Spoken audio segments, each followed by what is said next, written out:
if you get this contract with Dana White, and it's a pretty decent contract, but it doesn't allow you to fight outside of MMA and fight that boxing match that you want, would that stop you from re-signing? Yes. Wow. That's what, yeah.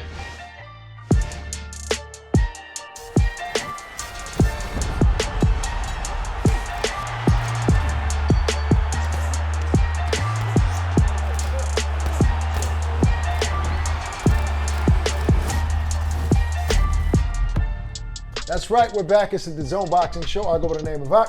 And I'm Barack the Boxing Bully. On a Tuesday, and I'm excited to be here because we have a special guest on the line who's not a boxer, but he is a heavyweight champion of the world in the UFC. That's Francis Ngannou. He'll be But if you let him tell it, he was a boxer by trade first before he got this, UFC opportunity. We'll talk to him later and find that out for sure.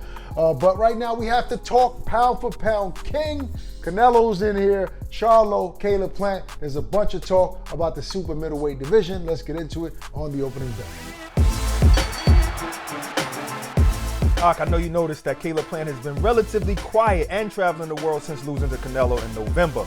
But now it seems that he has his sights set on a WBC middleweight champion, Jamal Charlo, and he sent a direct challenge to him via social media. And it said, "You have been indirect future of boxing, so I'll be straightforward. We can figure it out before the end of the year. You are easy work." And you see this graphic right here of him and Charlo squaring up in the center of the ring. But meanwhile, in the appearance on ESPN, Mike Coppinger said that talks are currently ongoing between Canelo Alvarez and Jamal Charlo for a Cinco de Mayo showdown.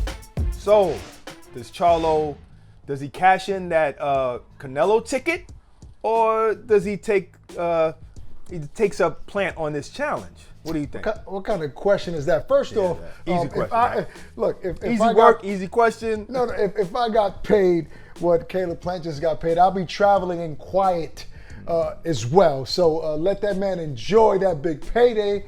And even though he didn't win, he showed a hell of a fight to the people, and which is why people want to see him again. Now, as far as Jamal Charlo, first off, Canelo's the golden ticket, no question about it. Now, Plant, singling out Jamal Charlo, he's a middleweight. Is Plant going down to middleweight to 160? No. So, I mean, I guess this is just, they've been going back and forth for a while. That's a fight that I would love to see. Looking forward to see who Plant picks next after fighting the pound for pound king. Now, look, Coppinger's our guy. Mike, sometimes he talks about fights and they don't come to fruition, so we don't know how true is this until that's his alter ego, Mike Coppinger. Right, so we don't know this to be, 100. But I will say this, Barack, you can attest to this. Canelo himself, out of his own mouth, said he wants to fight Jamal Charlo. Yeah. And even Eddie Reynoso has told us from his own mouth that looks like it can be Jamal Charlo this year. So it's believable because we heard it from the horse's mouth ourselves. Now, we've been wanting that fight for years. Now, even though Jamal Charlo doesn't have a title at 168 to offer Canelo, he's already conquered the division. If the fight makes sense, money sense, people want to watch it, I think Canelo will fight Jamal Charlo if it presents itself. But we just don't know. We don't believe stories. We need to see contracts. We need to see posts from Canelo or Jamal Charlo saying the fight is official. As of now, we don't know. But we do know that Caleb Plant called out Jamal Charlo, and he called him easy work, and maybe that'll entice Jamal a little something. But one thing we do know is that Canelo's gonna fight whoever the hell he wants to fight. So if he says, I want you, that person will get online and he will fight, because that is that meal ticket. And I still got to give credit for Plant calling out Jamal Charlo in this fight, because that's who people want to see him fight, either him or Benavidez. Well, I'll tell you this, Barack. I would prefer to see Caleb Plant fight Jamal Charlo. I would like to see Jamal Charlo in the super middleweight division to see how he fares against a guy like Caleb Plant. Should he beat a Caleb Plant, I think it's more enticing for the Canelo fight at 168. He's never fought at 168 before, though he is a big middleweight. I think I want to see that fight first before Jamal fights Canelo Alvarez. That's my take on that. More on that story, we go to DAZN News, and now let's talk to UFC heavyweight champ Francis Ngannou. Welcome to the show, brother. Thank you, Barack. Thank you. Listen, I want to jump right into it. You and Tyson Fury have gone viral, going back and forth at each other about a possible fight in a boxing ring. We don't know if there's going to be, MMA gloves, but how realistic is that fight? Can it really happen? Yeah, I do believe that fight will happen, and I think Tyson Fury want that fight to happen. So eventually he will happen at some point. I can't tell specifically when, but for sure it's gonna happen since we both are willing to make that fight happen. Both fighting on ESPN as well. So is this a one-off for you, or you think, if you even think you can beat him, you think this is something you want to do now? You want to dabble in boxing? No, as I always, I first started at boxing. MMA for me was an opportunity, and as I always say, I want to have like a little bit of a record of boxing. No, it's not a one-off stuff. Okay. I really want to get there, and doesn't matter how he goes. I really want to like keep having some boxing match. Right. Yes. Now, can you talk a little bit about what you told TMZ regarding the contract with the UFC, that they would have to put a clause in there that allows you to freely go fight a boxing match? Is it one boxing match, or you can freely box whenever you want to? Is that what you want in the new contract? Well, it's not like freely go box, have a boxing match, but it's all more so like I would like something. Let's say something like Conor and Mayweather did. I think it will be more viral with the UFC supporting that, with the UFC behind that. Anything that you do with the UFC behind, I think it's going to be huge. So yes, I'm thinking of. There is a lot of option on the table right here, and we're going to just do whatever we can do, but that's definitely like something that has to be considered, must be considered. But you're definitely gonna re-sign with the UFC once your contract is up. That's for sure. Is that safe to say? From where we are, nothing is safe to say. Oh, wow. So would that be something to stop you from re-signing, not being able to fight that big mega fight like Conor McGregor did? What do you mean by that? Meaning, if you get this contract with Dana White, and it's a pretty decent contract, but it doesn't allow you to fight outside of MMA and fight that boxing match that you want, would that stop you from re-signing? Yes, Wow. That's because at this, I'm 35 years old, bro, and it's not like I have a lifetime ahead of me. Yeah. I'm very aware of my age and the stage of my career, and if I really want to do this, I think it's time to do it. But I don't see why that shouldn't be possible for them as well. So, they stand to gain as well. If the UFC is involved in a huge matchup, it's not like they won't gain from it as well. So I understand your point. Now, Definitely. Francis, you said that you started off boxing, so you obviously can have a good eyeball test to the heavyweights that exist today, the champions, the contenders. What's your take on the skill level of today's heavyweight, and who would you say outside of Tyson Fury is a tough task in the heavyweight division? Well, it's quite obvious. Like when you say heavyweight boxing, everybody will say Tyson Fury, Anthony Joshua, Deontay Wilder. Although it's safe to say Andy Ruiz and Ozzy, who wasn't known before, but what he showed is clearly up there, So yeah, there are some big names out there. Who would you say is the easiest fight for you? Who would be the easiest test if you can pick any of the guys? No, I would not say it's easier fight. Listen, I know exactly the situation. I'm coming from a different sport, even though there's a striking sport, and I really don't have as much experience in the specific boxing as that. So either one gonna be very tough, and are gonna have to prepare seriously for that fight. There's not an easy fight out there. All right, so I want to talk about another guy who's not an easy fight, and that's Ngannou. I saw him yesterday on the Ariel Helwani show, MMA Hour, and he said that at UFC 268, you know, when you just walked right past him, you didn't even acknowledge him. He said you was wrong for that, and you was a little confused. What was your thinking when you was walking past him?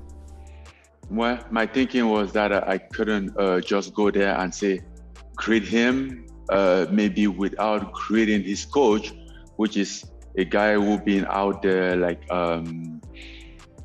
saying on me, you know. Mm-hmm. I mean, I can look it and like pretend like everything is going well. So that was the thing. And doesn't matter. Like at the end, we both are set to like, we are going to fight. We both are going out there to like trying to take each other heads off. So it's not a friendly relationship. We are not a co-worker that meets in the office in the morning that has to say hey to each other, you know. At the water cooler. Hey, I'll meet you over there. Yeah. But in hindsight, right, if you can go back, would you have shaken his hand? Hell no. Okay. No. The situation stayed the same. Right. Okay, got you. Absolutely. Respect that. So are we promising anything? I know you take every fight seriously, and I know this is a good opponent, but are we promising any kind of result? Well, as every fight, my result is still the same. Like my prediction is a knockout. and it's one of the reasons why you're such an entertaining fighter, even in the UFC. To be honest with you, I'm not the biggest MMA fan, but I love watching you because you bring that action with your hands. So obviously boxing has an influence on you. Who fighting today would you say is your favorite boxer? You mean fighting today? Yeah, who's active today? Well, you can give me both. You can give me who's your favorite fighter of all time, boxer, and who do you like today? Mike Tyson is my favorite of all the time. Mm-hmm. Who's your favorite fighting actively today? I love to watch those guys fight. Ryan Garcia, Devin Haney, Gervonta Devin Haney, Lomachenko. Yes. Canelo. Because, yeah. Are you a Canelo fan? Not a huge fan. You know, I watch boxing time to time, but not all the time. I don't follow much because I have also a lot in my plate. trying to stay focused on MMA and what is going around. Yes, sir. Listen, you mentioned Mike Tyson. Now, prime Mike Tyson. Now, listen, you already said that you want to fight Deontay or any of these guys at the top, Fury, whoever. But prime Mike Tyson, would this 35-year-old champion of the UFC want to fight a prime Mike Tyson? Yeah. You say yeah? All right, okay. Yeah. All right, listen. I mean, as I say, at the end of the day, this is a challenge. You're challenging your body. You're challenging yourself against people. You know, it's not like any of those guys out there are easy. You know, so yes, that's true. Prime Mike Tyson will be as tough as others. Speaking of challenging your body, Francis, you said a moment ago that you were 35. You don't want to waste any time. You want the big fights. You want to win the big money. So how much longer do you want to, put the gloves on or get in the cage, the octagon? When do you want to hang it up? When are you done with this? So you can move on with the next chapter. I can't really tell, but I want to leave the sport before the sport leaves me. Ooh. Good thing for me, even though I'm 35, I started the sport pretty late. So my body is still kind of like fresh for my age. So I have really no idea of when I will stop. Whenever I feel like I don't have that fire anymore, I wake up and it's a training day, I'm like, I'm not doing this, I will hang on the glove, Right. But if I have that fire, like, that adrenaline, that excitement, I will keep going, and then until it's gone, then I stop. Okay, well, it's public knowledge that, you haven't always received everything that you wanted from the UFC. Now, if Dana White, let's say a couple of years ago, started giving you the most ideal contracts of all, everything that you wanted in a contract, would we even be discussing a fight with you and Tyson Fury right now before you leave the sport? Yeah, I think because as I said, since the beginning, my idea was always been to have a boxing fight. And an ideal contract, as you said, would definitely include a boxing match in it, because that's one of my primary dreams. Before we get out here, look, you, Usman, Adesanya, you guys obviously represent Africa. What does that mean to you? Talk a little bit about, how proud of what you guys done. Well, I mean, I might not realize, but it's very important. I met, there's not a lot of us out here. And then for some reason, we manage ourselves to be in the top of the sport, So as an African, that means a lot to us, to prove that we might not have opportunity, but we have talents, we have ability to take over everything. And my relationship with Usman, basically, and even Adesanya, we are just like a brother. We are just like family, supporting each other. That's why I would love to have Kamaru on my corner, because the energy. I know that my brother, I'm going to war and I have my brother with me, no better place to be. If Derek Lewis continues to win, do you think you guys would ever rematch? Well, he has to figure out his position though. But I always think so. I always want that rematch because we never really match at first, the first one. So I do believe that we had to fight again. But let's see how things goes. When you say figure out his position, what do you mean? Well, he's not in a position to challenge or for a title right now or something. Yeah, that's why I said if he keeps on winning, I got you. Yeah, obviously, like if everybody here keep on winning, stuff would happen. The same guy that you have fought twice, you will still fight them again. I mean, there is not so many contender out there who can like keep that position. So if you're good, if there's a few people that are gonna like at some point have to meet between each other. Where do you think you are on the pound for pound list? I don't know. I don't really care about the pound for pound list.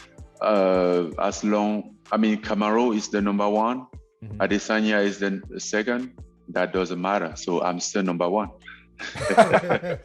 Well, listen, on that note, we appreciate you taking the time, Francis. Looking forward to seeing you in the octagon and then eventually in a boxing ring, man. It's a pleasure. Thank you. Thank you, AK. Let's throw some jabs. The fight starts now! All right, Sergio, Eddie Hearn has penciled in April as a tentative date for the rematch with Anthony Joshua and Alexander Usyk. That is just 3+ months away. Now, we've heard about Anthony Joshua talking about making a trainer change before the rematch with Usyk. Is there enough time between now and April for Joshua to do that? I mean, there's enough time because we've already heard this before. Change the trainer, add another voice, so on and so forth. Joshua didn't consider it then, but he's considering it now with the second loss and with a style matchup. But I don't think the trainer change is going to be the difference. Yes, there's enough time because I don't think it's going to be a complete change of camp. It's going to be another voice added. And I think that's what he's been doing, going around the country, going around the world, it appears, and picking the brains of different trainers and fighters, great trainers and fighters. So I think picking up little gems here and there. And the main thing you want to pick up with a trainer is chemistry. You can get the A, B's, and C's of a game plan, but chemistry, does he motivate you? Does he say the right things in the right way to get your attention and still have that main trainer in your corner, which is Robert McCracken? So adding another voice won't hurt, but a trainer change completely, that's not gonna work. It was back in November that Joshua was stateside meeting with all of the top trainers out there, meeting with Eddie Reynoso, meeting with Robert Garcia, kind of looking like he was going to go through the motions to make a trainer change at some point in December. But that hasn't happened. And I'm starting to wonder if anything should happen, if you should have any new voices in his camp at this point. I don't think 3 months is enough time, Sergio, to bring in any kind of significantly different voice and be able to incorporate that person in as best as you possibly can. I think it's a mistake too. I mean, look, Joshua, this is not what happened with Andy Ruiz. I mean, Andy Ruiz one-punched Joshua out, really. Like, he changed the course of the fight in that third round with the hook to the head. Alexander Usyk systematically took Joshua apart. I think that's a bigger cause for concern. So I would have made a trainer change back in November. Right now, I don't think I'd do anything. This was matchmaking. It wasn't a trainer change. I mean, Usyk's going to give Joshua trouble no matter who's in his corner. But Sergio, you know, Joshua said something recently where he talked about how I wanted to prove that I could box. Like, who tells him that's a good idea? Like, who tells him, you know, the 6'6", 250-ish pound heavyweight champion of the world that you want to try to outslick one of the best boxers pound for pound in Alexander Usyk? Isn't that on the trainer to be like, no, that's a bad idea. We're going in there and we're playing bully ball. We're going to be physical with this guy. So I don't agree with you. I think that the strategy was problematic for the Usyk fight. First of all, what the hell is bully ball? And you know nothing about being a bully. You've been bullied your entire life, Mannix. Look, Joshua doesn't need to bully anybody. He has one of the highest knockout ratios in boxing. He knows what being a power puncher is. He's also a cerebral guy. He's very smart in there. But he didn't really think he was going to outbox Usyk. He just said that maybe as a mind games or anything like that. But whenever you're dealing with such a smart, powerful puncher like that, you can only give him your 2 cents, and it's up to him whether he's going to take it in the ring or not. If he thought he was going to outbox Usyk, bad strategy. You gotta out-bully Usyk. You gotta use that size that you're talking about. You gotta get dirty in there. You gotta put your weight on him. You gotta take some pages off of Tyson Fury's book. Use your weight to put on the shorter fighter. Get a little bit sloppy. Back up the taller fighter, and then change it up. You gotta back him up, and then you also gotta back up yourself. You don't want to always go forward and try to bully that fighter because Usyk will time you. So it's gonna be tough to do. I don't think he beats Usyk. It's just the wrong strategy. It's not the game plan, it's the matchmaking. You literally just said exactly what I said about bully. You just used different words. You're a bully. All right, Sergio, with rumors circulating that we could see a Jermall Charlo Canelo Alvarez showdown in May, Caleb Plant has thrown his name back into the mix. Plant took to social media to challenge Jermall Charlo to a fight at 168 pounds, referring to Charlo as easy work. So I'll ask you this. Do you like the idea of Plant versus Charlo? Yes, I think everyone in boxing likes this idea because Caleb Plant, coming off that big fight with Canelo Alvarez, that was a big promotional push, so his name's out there. So he's gonna have that name recognition now, and he had a good showing against Canelo. He wasn't, winning the fight, but he was holding his own. And anytime you could hold your own against the #1 fighter in the world, hey man, kudos to you, credit to you. You can carry that confidence to the next fight. Because the only thing Plant was missing was experience. He has that now. The only thing missing on Charlo's side is the name. I don't think Caleb Plant is that big name that he needs, but he does have name recognition now. So yeah, I like the fight as far as promotionally, and I like the fight stylistically because it makes sense. I like the fight too. If Canelo decides to go in the direction of, say, a cruiserweight, both Caleb Plant and Jermall Charlo are going to need a significant fight in 2022. I just have no confidence that Jermall Charlo would take a fight like that. Jermall Charlo is an obviously talented guy who has got a very good resume at 154 pounds, but he has done buckus at 160 pounds. For the last 5 years, he has put that belt in the witness protection program. Look, to his credit, it possibly could lead to a $7 to $10 million payday with a fight with Canelo Alvarez, but it doesn't make you believe that Charlo wants to face the top competition. So whether it's Demetrius Andrade, whether it's Caleb Plant, unless it's a Canelo Alvarez fight, I don't think Jermall Charlo is interested in being in a big fight. Yeah, but you're not going to get that Canelo Alvarez fight unless you make a statement. I mean, when was Charlo's last? Yeah, but he is. Sergio, he is going to like he's in the mix. He's probably one of the top 3 guys right now to face Canelo in May. So there's a pretty good chance he will get that fight, which is maddening to me because I agree with you. You should have to earn the right to get a fight like that. It should be a meritocracy, but it's not in boxing. Caleb Plant, who I kind of disagree with. I don't think he did much at all against Canelo in that fight, but Caleb Plant won his title and then fought a bunch of mandatories while he waited for Canelo to call his name. Jermall Charlo's kind of been doing the same thing. He has, had that title at 160 pounds, been a pretty decent name in the US and held on to it, not fighting Demetrius Andrade, not fighting Gennady Golovkin, not fighting any of the other guys that are his peers at 160 in the hopes of, Canelo calling his name. And I don't think that there's any motivation guys to take tough fights when they know they can just protect their record and keep that belt. Protect the record, keep the belt, and you're going to collect tens of millions of dollars. And I think that's what Charlo's waiting for, because he still has that zero. And he hasn't made a statement since 2016, when he knocked out J. Rock Williams in that, sensational fashion. Since then, he's had some up and downs as far as performances go. I don't know what meritocracy means, so don't be using that word around me. But yeah, he needs to make a statement. I don't know if that's what that means, but he needs to make a statement. But he has that belt, he has that zero, he's undefeated, he's a popular fighter in Houston. He's a popular fighter, period, because he brings that bad boy image and he's easy to promote and he has that power. And Caleb Plant has a little bit of everything, a little bit of bad boy, clean cut, he can box, he proved that he can be a tough guy as well, and he's carrying that big promotional push from that Canelo fight. So I think it makes really good sense here. They're both in-house PBC. I really, really like this fight. A meritocracy, put it this way, you are proof that boxers on TV is not a meritocracy. Make meritocracy great again. I don't know what that word means.